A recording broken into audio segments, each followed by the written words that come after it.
Every night, I had the same dream. Every night, I'm always brought back to this place without fail. And then every morning, I'll wake up with no memory of this place at all until the next time I fall asleep. Not a single night has went by without my consciousness being dragged into this abyss. This realm is devoid of light, so much so that I can't even see my hand in front of my face, no matter how desperately I wave it. The concept of sound is just as absent, my steps silent, and my distressed cries swallowed by the bordering darkness as quickly as they have left my mouth. I'm in a bleak, barren wasteland of nothingness. Spending any prolonged amount of time here begins to make me doubt even my own existence.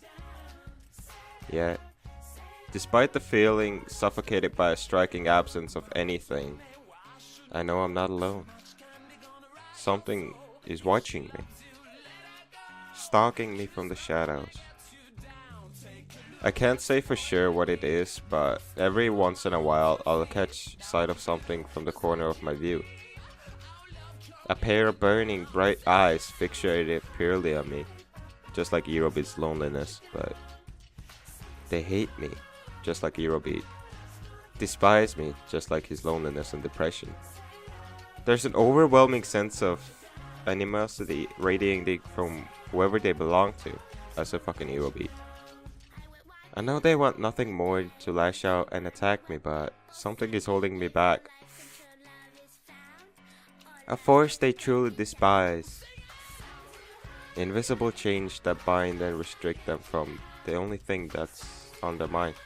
Jesus Christ, I'm trying to make this about Max, but this is basically fucking Eurobeat's life story. Oh god. At first, when I began dreaming about this place, the eyes were distant, like glimmering stars. But with each passing night, the eyes seemed to inch ever closer and shine even brighter. Basically a lolicon that's about to get raped in the ass. I think whatever force has been holding them from me is beginning to fade. What will happen when these eyes reach me? I don't know, you'll probably fucking go to jail for raping an 8-year-old. I shudder to think. I know it's just a dream, so I shouldn't be afraid. You should. But everything I experience here is so vivid. None of the usual murky haze that shrouds like dreamlike environments seem to exist here at all. I have perfect clarity. I feel the stagnant freezing air all around me, enough to incite a shiver out of me every once in a while.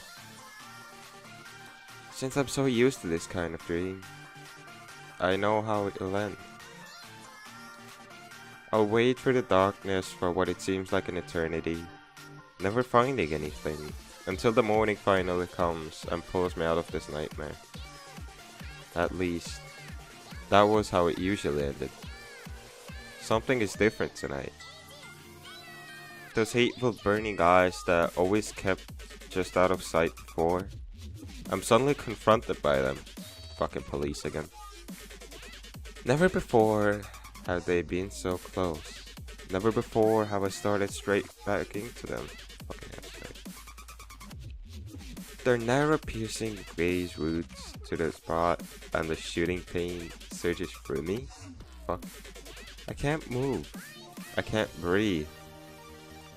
And then, from out of the darkness, a crooked smile spreads, just as sinister as their eyes. もうすぐだ。もうすぐ自由を味わうことができる。残りの平穏を楽しめ少年。君の命はもうわずかだ。 Huh. So close. I'm also fucking close to nothing. Jesus Christ, that voice was sexy. I like it. I can practically taste the freedom. So this nigga isn't fucking chill for raping an 8-year-old. Oh damn. Good luck, Max. It won't be long now. Enjoy the peace while you can, boy. For your days are numbered. Can you like fuck off with your goddamn armor free? I'm trying to fucking play this fucking game while trying to fap Jesus. そして全てが変わる Oh my god, I love your ass. And then everything's all changed. Oh, Vito. Jesus is fucking right. Yep, seems like a rape house. Continue. My head is killing me. Now that's a great question. Did you sleep or did you get fucking pounded in your face while you were sleeping? Rape. These morning migraines are the worst. They aren't the only things that are worse. Every morning without fail, I always wake up to a sensation, not unlike my skull being pounded by a jackhammer. Or this dick. Jesus. Thump. Thump. Thump. It's almost like a heartbeat. I feel my head is going to split open. Well, damn. Since when did this fucking rape porn turn into a fucking gore show? Jesus. It's weird though, because even though the pain is so intense, it never lasts long. Just like being dead, but oh well. In the space it takes me to get up and head for school, the pain is usually reduced just to a dull throb at the back of my skull by then.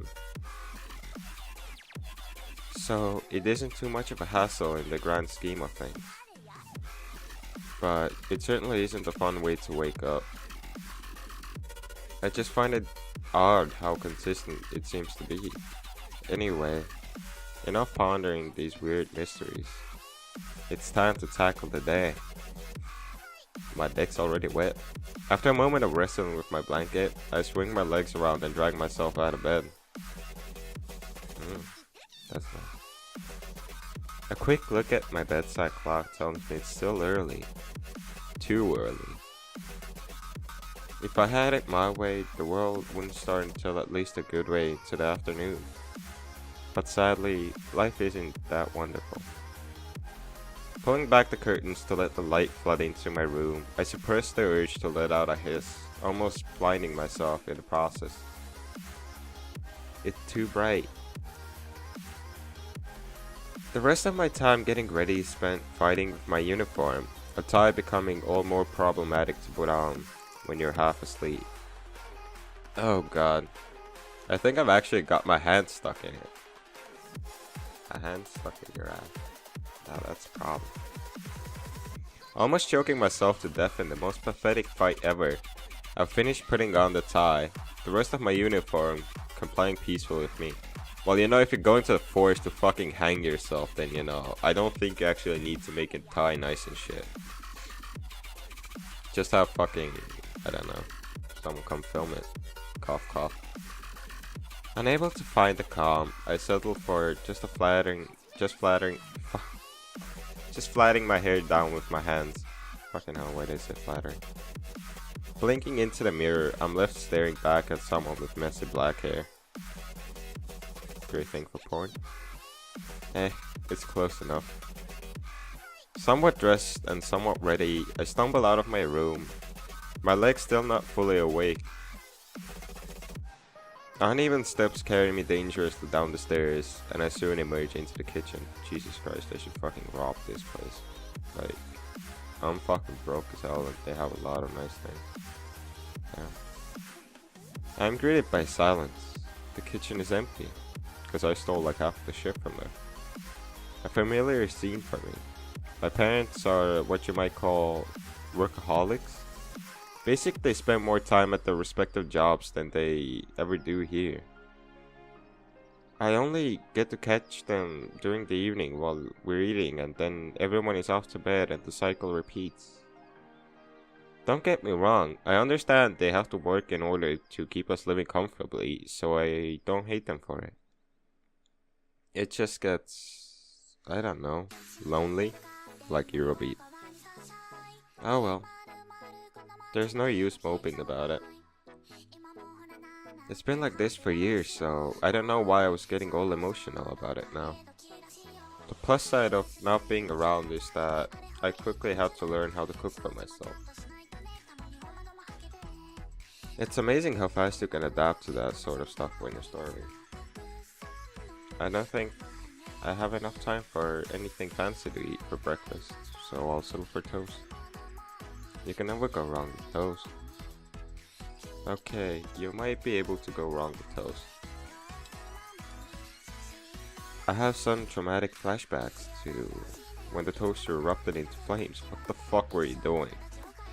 Jesus, how the fuck can I what a day that was. See?